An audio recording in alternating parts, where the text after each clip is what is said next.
The key wouldn't turn. Simone Davis stood on her own front porch at 11:47 p.m., her nursing scrubs still damp with sweat from a double shift at the hospital, and the house key that had opened this door for 3 years suddenly felt foreign in her trembling fingers. Through the living room window, she could see the warm glow of the television and her husband Darnell lounging on their brown leather couch, his feet propped up, laughing at something on the screen. She knocked. What? Twice. 3 times, each rap growing more urgent against the wooden door she had painted sky blue just last summer when everything still felt right in her world. No answer. The December wind cut through her thin scrubs like ice water, and that's when she heard it, a soft whimpering coming from around the side of the house. Her heart stopped. She knew that sound. It was the same cry her 8-year-old daughter Essence made when she had nightmares about the dark. Simone ran around the corner of their small brick house in Detroit, her worn sneakers slipping on the frost-covered grass. What she found there would replay in her mind for years to come, a scene so cruel it seemed impossible that it was happening in her own backyard. Huddled against the back door, wrapped in nothing but a thin pink nightgown and a house robe that barely covered her small frame, was Essence. Her beautiful brown skin had taken on an ashy gray color, her lips were purple with cold, and her usually bouncing curls were matted against her head with tears that had frozen on her cheeks. But she wasn't alone. Sitting beside her on the concrete steps, holding her granddaughter close, was Grandma Ruby. At 72 years old, Simone's mother had raised 5 children through the hardest times Detroit had ever seen, but now she looked smaller than Simone had ever witnessed. Her silver hair was uncovered, her brown housecoat soaked through from the snow, and her hands, those same hands that had braided Simone's hair every Sunday morning and taught her how to make cornbread from scratch, were shaking uncontrollably as she tried to keep Essence warm. "Mama?" Simone's voice cracked as she dropped to her knees on the frozen ground. "Baby girl? What are you doing out here?" Essence looked up with eyes that held too much pain for someone who still believed in Santa Claus. "Mommy, we've been out here since dinner time. We knocked and knocked but nobody would let us in.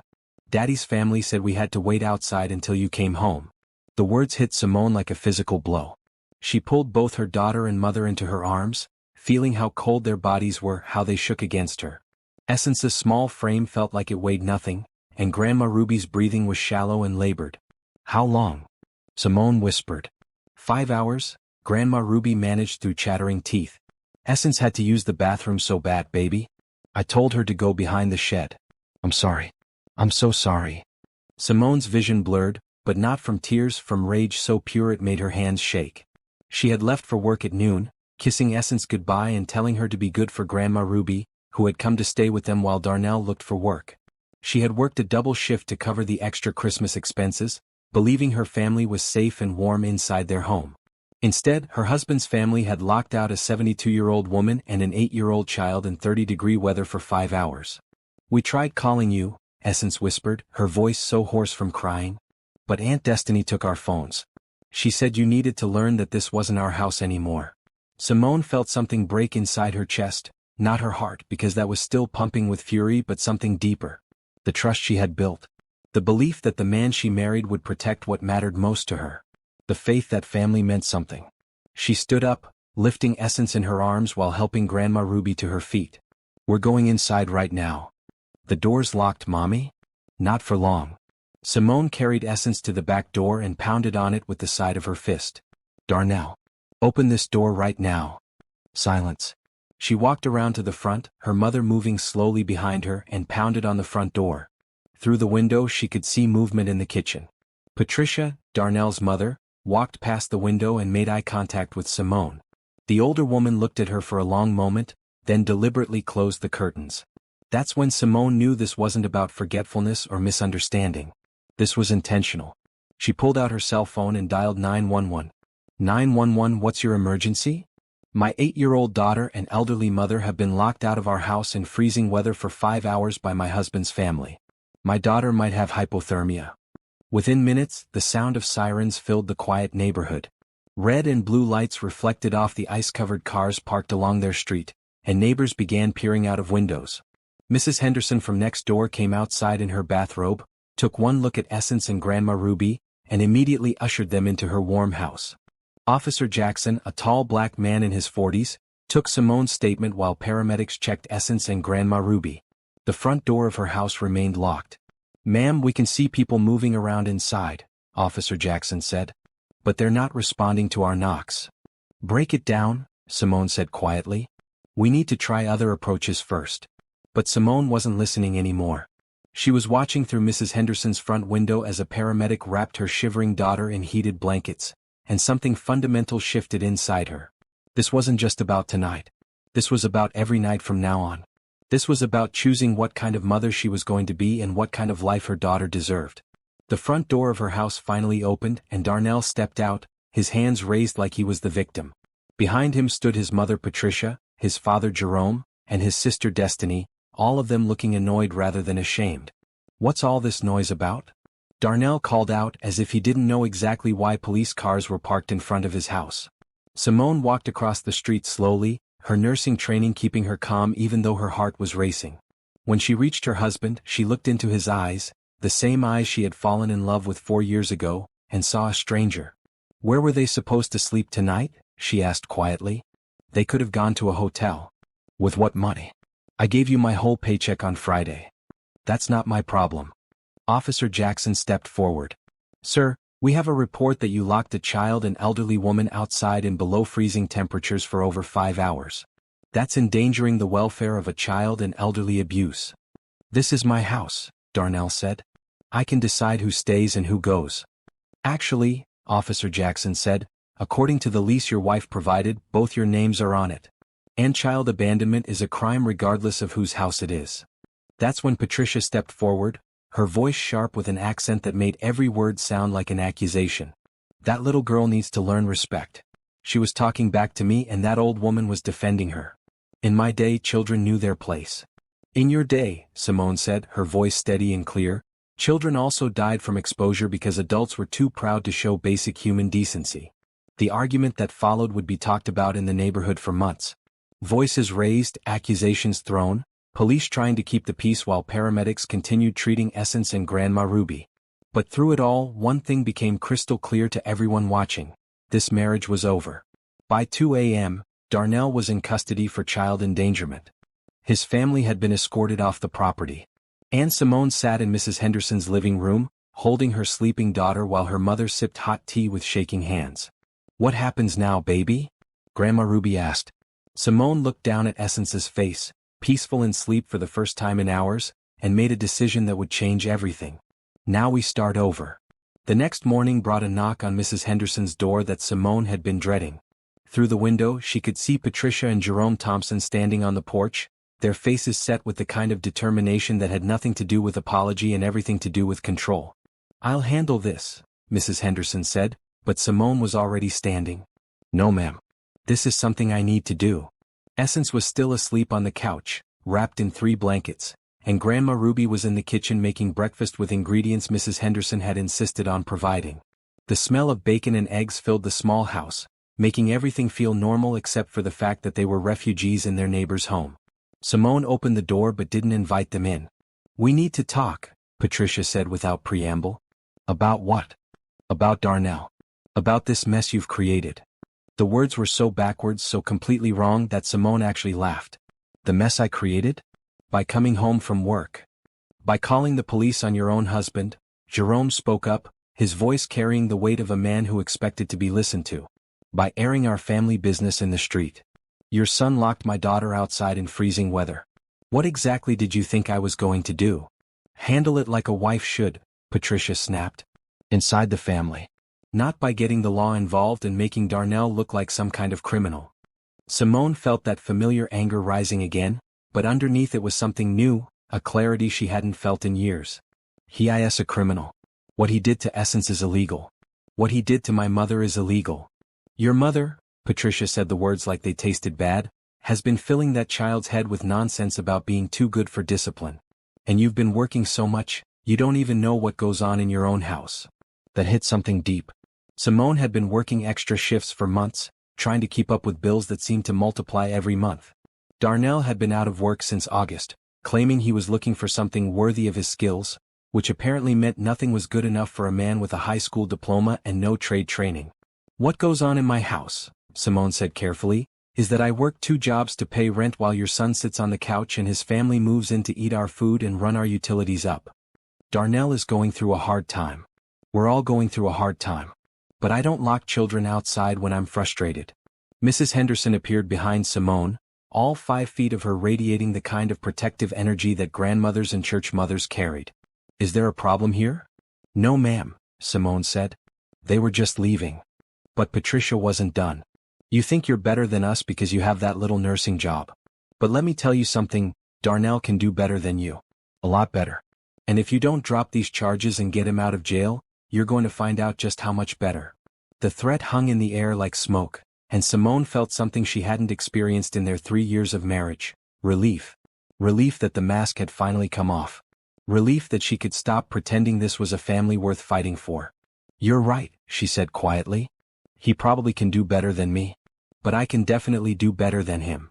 After they left, Simone sat at Mrs. Henderson's kitchen table while Grandma Ruby and their host worked around her, preparing food and making phone calls to family members who needed to know what had happened. Essence had woken up and was coloring in a book Mrs. Henderson had found, her movements still sluggish from the night before. Mommy, Essence said without looking up from her crayons, are we going back to that house?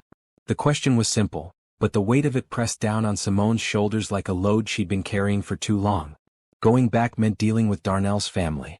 It meant pretending last night hadn't happened. It meant teaching Essence that this was acceptable behavior from people who were supposed to love you. But not going back meant starting over with nothing but her nursing salary and whatever help family could provide. It meant finding a new place to live in a city where decent, affordable housing was hard to come by.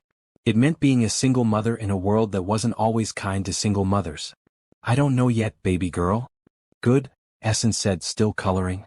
I don't want to go back there. Grandma Ruby sat down across from them, her movements still careful after the night before. Baby, I need to tell you something. Simone looked up from her coffee. This wasn't the first time. The words settled like stones in Simone's stomach. What do you mean? Last week, when you were at work, Patricia told Essence she was eating too much at dinner. Made that baby sit at the table and watch while everyone else ate dessert. Essence's crayon stopped moving. 2 weeks before that, Jerome told Essence her hair looked nappy and needed to be fixed proper before she could come out of her room. Simone's hands tightened around her coffee mug. And baby, Grandma Ruby's voice got softer, they've been telling that child that you don't love her enough to stay home with her.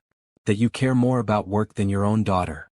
The mug shattered in Simone's hands, coffee and ceramic pieces scattering across Mrs. Henderson's clean table. But she barely noticed because something was breaking inside her too, the last piece of doubt about what she needed to do. Essence looked up, her brown eyes wide. Mommy, you're bleeding. Simone looked down at her hands, saw the small cuts from the broken mug and started to laugh. Not because anything was funny, but because sometimes when everything breaks at once, laughter is the only response that makes sense. Mrs. Henderson, she said, could I use your phone? I need to call a lawyer. That afternoon, while Essence napped and Grandma Ruby watched her stories on television, Simone walked back to her house. Not to go inside but to stand in the yard and really look at it. The small brick house with the blue door she had painted. The flower beds she had planned for spring. The swing set in the backyard where Essence played. All of it had been home a day ago. Now it just looked like a place where bad things had happened.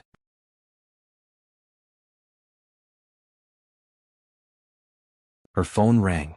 It was her sister Denise calling from Atlanta. Mama told me what happened. Are you okay? No, Simone said honestly. But I will be. You want me to come up there? No. I need to handle this myself. What are you going to do? Simone looked at the house one more time, then turned away. I'm going to protect my daughter. Whatever that takes. That evening she made 2 phone calls that would change everything. The first was to a domestic violence attorney who specialized in cases involving child welfare. The second was to her supervisor at the hospital, asking about transfer opportunities to other cities. By the time she tucked Essence into Mrs. Henderson's guest bed that night, the wheels were already in motion for a completely different life. Mommy, Essence whispered in the dark, I'm sorry I was bad.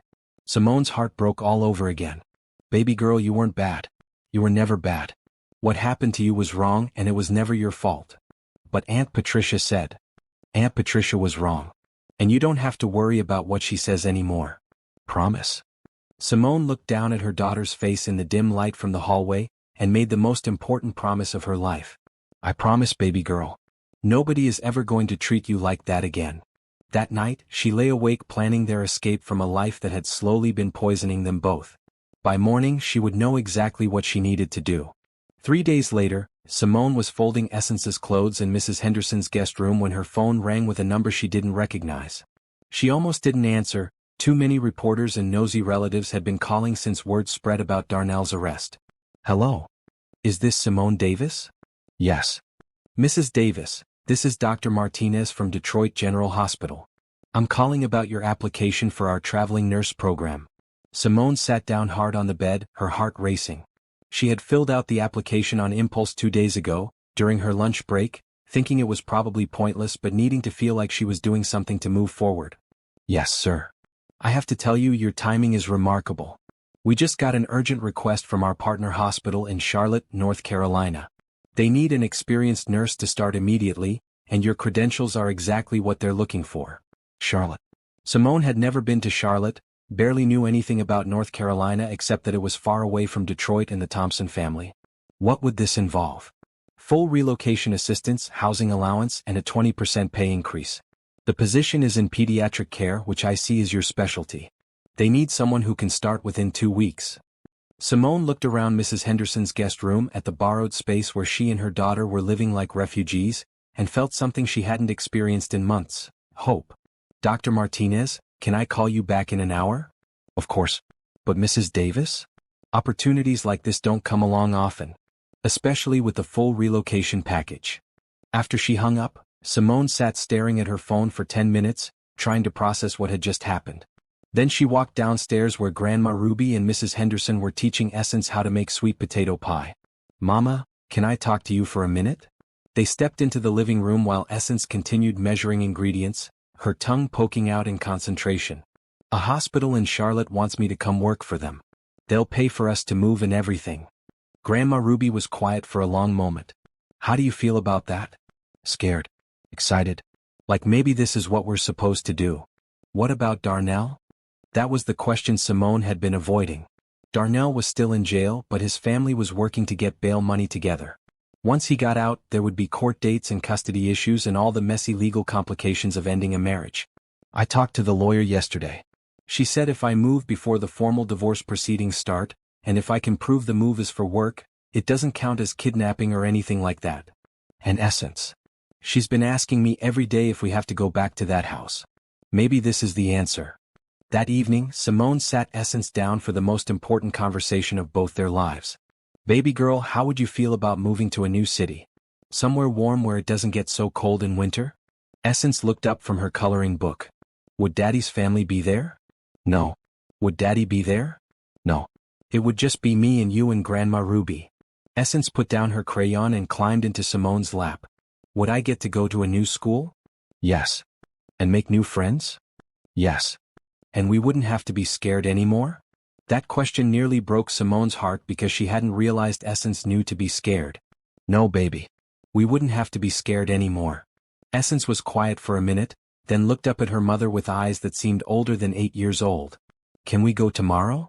Simone called Dr. Martinez back that night and accepted the position. The next 2 weeks passed in a blur of paperwork, packing, and difficult conversations. Darnell's family called constantly, threatening legal action and making accusations about parental kidnapping. Darnell himself called from jail, alternating between apologies and anger, promising to change while also blaming Simone for ruining his life. The hardest part was explaining to Essence why Daddy wouldn't be coming with them. Does Daddy not love me anymore? She asked one night while they were packing her toys. Simone stopped folding clothes and sat on the floor next to her daughter. Daddy loves you in his way, baby girl. But sometimes adults make choices that hurt people they love, and when that happens, other adults have to make choices to protect the people who can't protect themselves. Like you're protecting me? Like I'm protecting you. Essence nodded like this made perfect sense to her, and Simone wondered how her 8-year-old daughter had developed such wisdom about family dysfunction. The night before they left Detroit, Mrs. Henderson threw them a going-away dinner. She invited some of the church ladies and a few neighbors, and for a few hours, Simone's house felt full of the kind of love and support she'd forgotten existed. You're doing the right thing, Mrs. Henderson told her while they were cleaning up. That little girl deserves better than what she was getting. What if I can't make it work?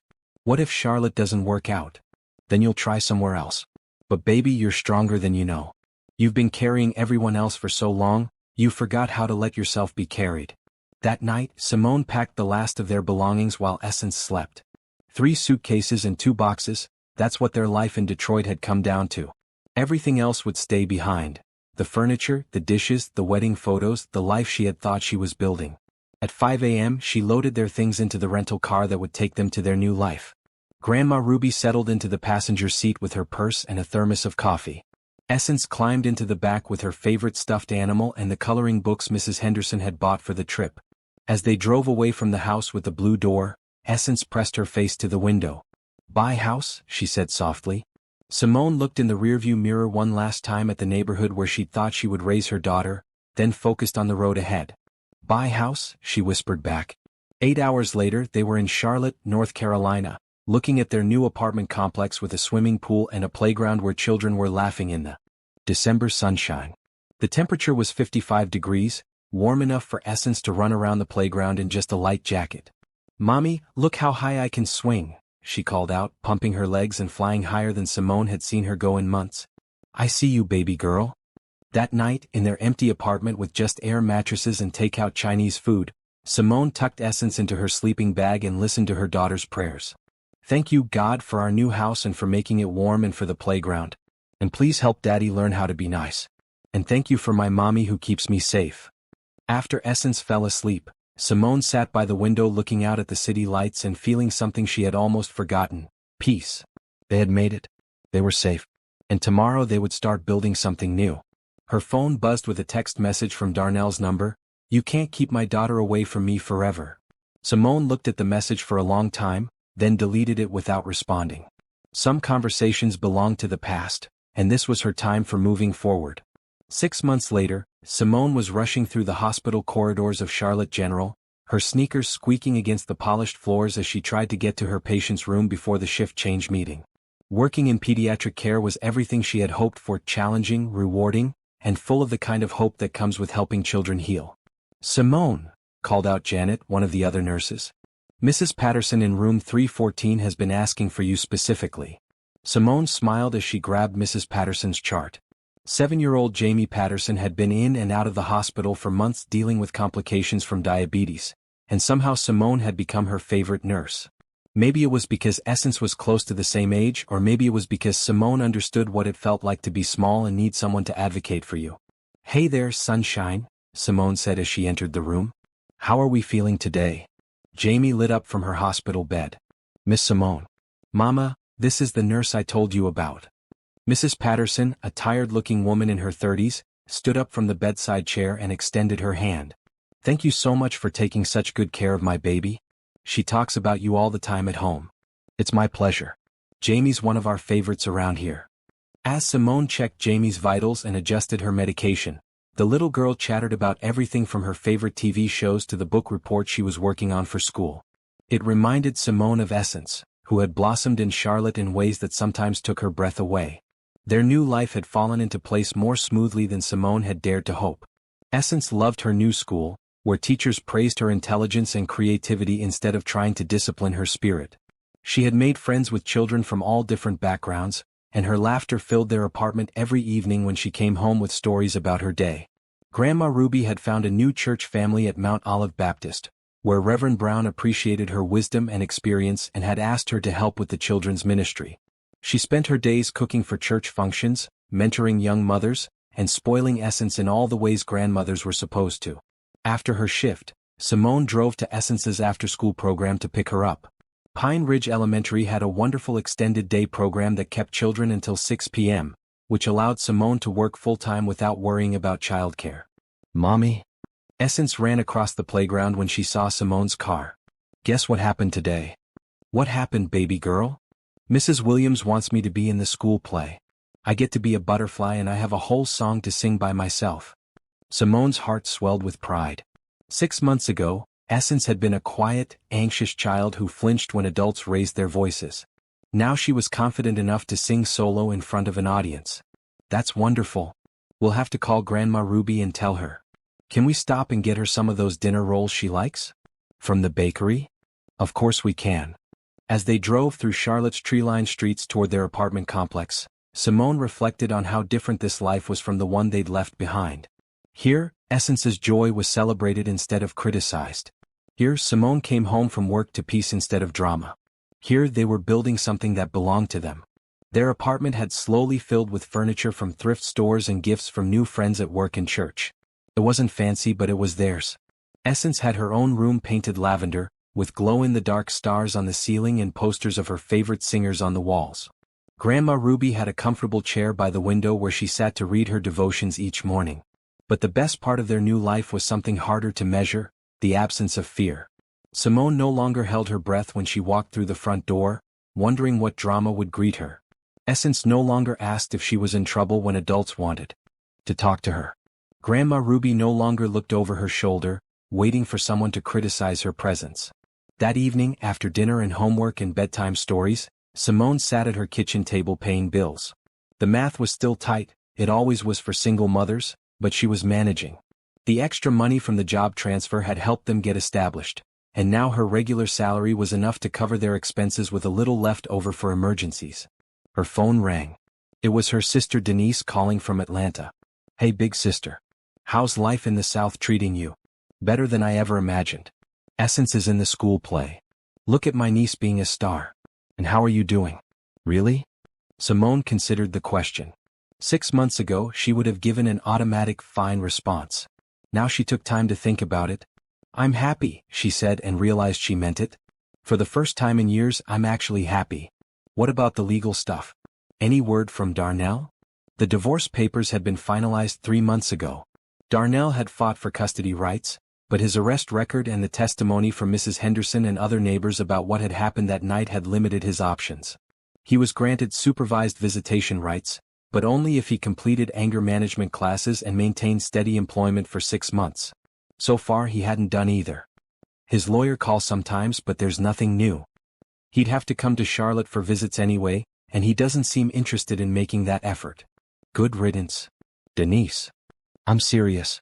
Essence is better off without him, and you know it. That was probably true, but Simone still felt sad about it sometimes. Not sad about leaving Darnell, but sad that Essence's father had chosen his pride and his family's approval over his daughter's well-being. After they hung up, Simone walked through her quiet apartment, checking on her family. Grandma Ruby was asleep in her recliner with her Bible open in her lap. Essence was curled up in her lavender room, clutching the stuffed elephant Mrs. Henderson had given her as a going-away present. Standing in her daughter's doorway, watching her sleep peacefully, Simone felt a rush of gratitude so strong it brought tears to her eyes. This little girl who had been locked outside in the cold was now safe and warm and preparing to sing on stage in front of her whole school. This little girl was going to grow up knowing she deserved to be protected and cherished and heard. Sometimes the best victories weren't dramatic. Sometimes they were as quiet as a child sleeping without nightmares in a room painted her favorite color. The next morning brought unexpected news. Dr. Martinez called while Simone was getting ready for work. "I have an interesting opportunity for you," he said. "The hospital is starting a new program for at-risk children, kids who come through the emergency room with suspected abuse or neglect cases. They need someone to coordinate care and advocate for these children through the system. The position comes with a significant pay raise and would allow you to really make a difference." Simone sat down on her bed, processing what he was saying. A chance to help children like Essence had been children who needed someone to fight for them when the adults in their lives failed them. "Dr. Martinez, I'm very interested. I thought you might be. With your background and your experience, you'd be perfect for it. Can you come in this afternoon to discuss the details?" After she hung up, Simone looked at herself in the bathroom mirror and saw something she hadn't seen in years. A woman who was exactly where she belonged, doing exactly what she was meant to do. This was what starting over looked like. Not just surviving but thriving. Not just protecting Essence but building a life where protection wasn't necessary because love was abundant.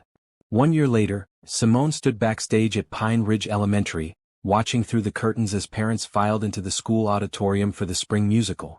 Essence was beside her in her butterfly costume, complete with orange and black wings that sparkled under the stage lights. "Are you nervous, baby girl?" "A little bit. But mostly excited." That summed up how Simone felt about most things these days, a little nervous but mostly excited. Life in Charlotte had exceeded every hope she'd had when they first drove away from Detroit. Her new position as child advocacy coordinator at the hospital was everything Dr. Martinez had promised and more. She spent her days working with social workers, lawyers, and families to ensure that children who came through their emergency room got the help they needed. It was heartbreaking work sometimes but also deeply rewarding. Last month, she had helped place twin 5-year-old boys with their grandmother after their mother's boyfriend had been arrested for abuse. Watching those little boys laugh and play in a safe environment reminded her why she'd chosen this path. 5 minutes until curtain, called the drama teacher. Essence hugged Simone quickly, then took her place with the other children. Simone made her way to the audience, where Grandma Ruby had saved her a seat in the front row. "Look at all these people here for our baby," Grandma Ruby whispered, gesturing at the packed auditorium. It was true. Mrs. Henderson had driven down from Detroit specifically for the show. Janet and several other nurses from the hospital had come to support them. Reverend Brown and his wife were there, along with half the congregation from Mount Olive Baptist. Even Jamie Patterson and her mother had come, Jamie finally healthy enough to attend her first school event in months. The lights dimmed, and the curtain rose on a garden scene where children dressed as various insects and flowers began their performance. When Essence stepped forward for her solo, Simone held her breath. Then her daughter's clear, strong voice filled the auditorium, singing about transformation and growing wings and learning to fly. The metaphor wasn't lost on anyone who knew their story, and Simone felt tears streaming down her face as she watched her little girl shine on stage. After the show, they were surrounded by well-wishers and friends. Essence glowed as people congratulated her on her performance, and Simone marveled at how confident and happy her daughter had become. "Miss Simone."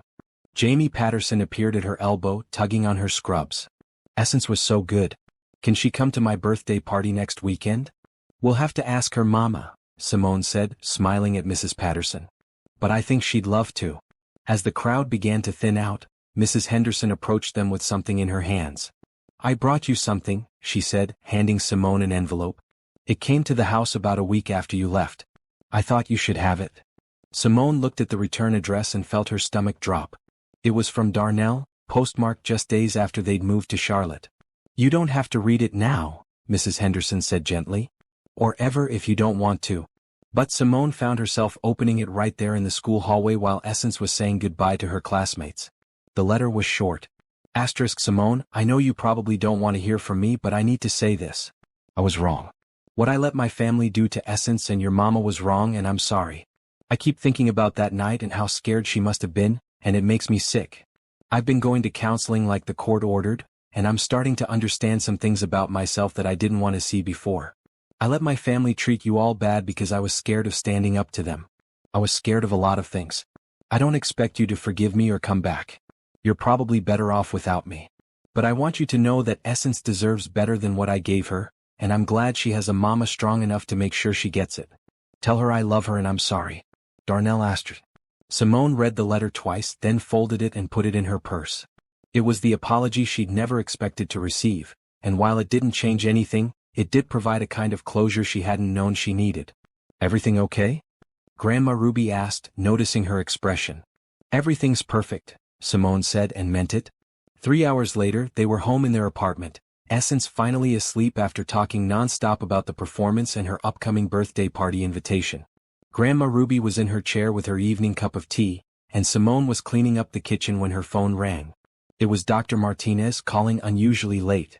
"Simone, I'm sorry to bother you at home, but I have some news that couldn't wait until tomorrow." "What's happening?" "The hospital board was so impressed with your work in the child advocacy program that they want to expand it. They're offering you a position as Director of Family Services for the entire hospital system. It would mean overseeing programs at all 3 of our locations." Simone sat down hard at her kitchen table. "Dr. Martinez, I don't know what to say. It's a significant promotion with a salary increase to match. You'd be helping set policy for how we handle vulnerable families throughout the region." After she hung up, Simone sat in her quiet kitchen thinking about the journey that had brought them here. 18 months ago, she'd been a woman trapped in a marriage that was slowly crushing her spirit, working extra shifts just to survive, watching her daughter lose her spark a little more each day. Now she was being offered a leadership position that would allow her to protect children on a much larger scale. Essence was thriving academically and socially. Grandma Ruby had found new purpose and community. They had built a life filled with love, respect, and possibility. "Baby?" Grandma Ruby appeared in the kitchen doorway. "You look like you've seen a ghost." They want to promote me to director of the whole family services department. Grandma Ruby smiled and sat down across from her. Of course they do. You've been protecting families your whole life. Now you just get to do it officially. What if I'm not ready? You were ready the night you picked up that phone and called the police to protect your daughter. Everything since then has just been practice. The next morning, Simone woke up early and made coffee while the house was still quiet. She sat by the living room window watching the sunrise paint Charlotte's skyline in shades of gold and pink, and thought about all the mornings she dreaded in her old life. Those days seemed like they belonged to someone else now, a woman who had been smaller than her problems, who had accepted less than she deserved, who had been afraid to want more. Essence padded into the living room in her pajamas, rubbing sleep from her eyes. "Morning, Mommy." "Morning, baby girl. You were amazing last night." Essence climbed into Simone's lap, fitting perfectly even though she was getting so tall. "Mommy, are we ever going to move again? Do you want to move?" "No. I like it here. I like my school and my friends and my room and everything." "Then we're staying right here. Promise?" Simone looked around their apartment at the photos on the walls showing a year of birthday parties and school events and church picnics. At Grandma Ruby's reading chair and Essence's art projects on the refrigerator and the life they had built from nothing but determination and love. "I promise, baby girl. This is home." Later that day, Simone called Dr. Martinez and accepted the promotion. Then she called Mrs. Henderson to share the good news, and her sister Denise and Reverend Brown. That evening, she took Darnell's letter out of her purse and read it one more time. Then she wrote a short response. Darnell, thank you for your letter. Essence is doing wonderful. She's in school plays now and has lots of friends and is growing up to be an amazing little girl. I forgive you not for your sake but for mine and hers. We're moving forward with love instead of anger. I hope you find peace. Simone Asters. She mailed it the next day, then put that chapter of their lives firmly in the past where it belonged. 6 months later, Simone stood in front of the hospital board, presenting her first quarterly report as Director of Family Services. The numbers told a story of success. More children safely placed with relatives, more families connected with resources, more advocacy and support for the most vulnerable patients in their system. But the real success was smaller and more personal. It was Essence making the honor roll. It was Grandma Ruby teaching Sunday school. It was the three of them sitting around their dinner table each night, sharing stories about their days and planning for their tomorrows. It was the knowledge that sometimes the best thing you can do for the people you love is to be brave enough to start over. That night, as Simone tucked Essence into bed, her daughter asked the question that had become part of their bedtime routine. "Tell me the story about the night we left Detroit." "Again? I've told you that story 100 times. I like it. It's like a fairy tale where the princess saves herself." So Simone told the story again about a mama who worked late and came home to find her baby locked outside in the cold, and how that mama decided that nobody would ever treat her baby that way again. She told about the long drive to a new city and the empty apartment that became a home and all the good things that grew from one night when everything seemed terrible. "And they lived happily ever after?" Essence asked, even though she knew the ending. "They lived happily ever after," Simone confirmed. "Because sometimes fairy tales are true. Sometimes the princess does save herself. And sometimes starting over is just another way of saying that loved one